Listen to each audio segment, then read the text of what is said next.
At ang akala namin kami ay uuwi na, hindi pa pala follow the leader daw. Ayan. At meron pa kaming pinuntahan na beach dahil sila doon ay mag-picture-picture kahit saglit.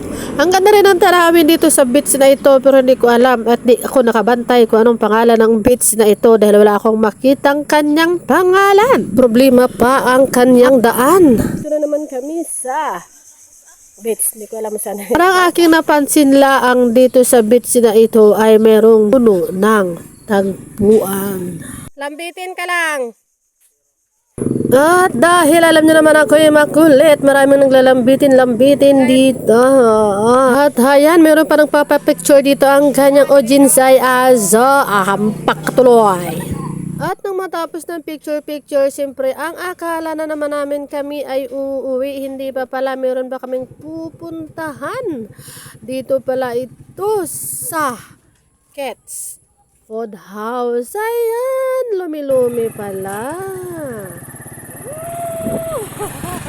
At syempre, ngayon tayo makapasok dito sa lumihan na yan. Oo, ito'y libre na naman.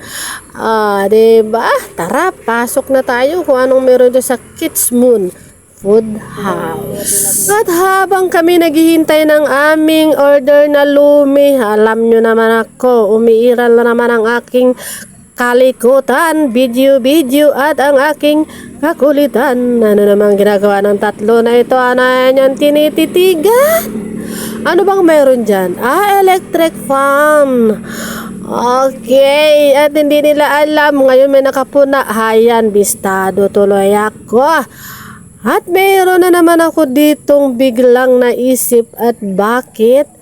Parang mayroon akong napansin sa kapilang lamesa.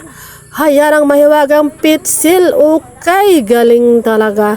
Bakit yan naganganganganga? Oh, pitsil. Ang ganda mo talaga. Ito pa ang isa. Hayun ako nahalata niya. Ang pitsil ang tinitingnan ko, ate. Kuya, ayan ang galing, diba? Ng pitsil na ganganganganga. Kahit walang humahawak, diba? Ito naman ang isa, hinawakan na. Ano na ang sabi niya? Bitawan ko yun na wala yung kamay, oh. O, diba? Hello nga. Demonyo ka man siguro. Ikaw yata yan. Ang lakas din ang ano mo, power. Hindi na magic ko yan, oh. Dahil magpapapibinam ako. At syempre, alam nyo naman ako, bida-bida, sinubukan ko rin, ngunit bakit wala akong powers, ha? Ano ba naman ito? Yari ka sa akin na pitsil ka mamaya. Bakit wala na? Ay, kajablo nga dyan. Wala na. Wala na powers mo, te. Yun na, oh. Ayun. O, diba, sabi ko sa inyo, ayaw niya. O, next video again tayo sa pagkain ng lumi, mga kawaw.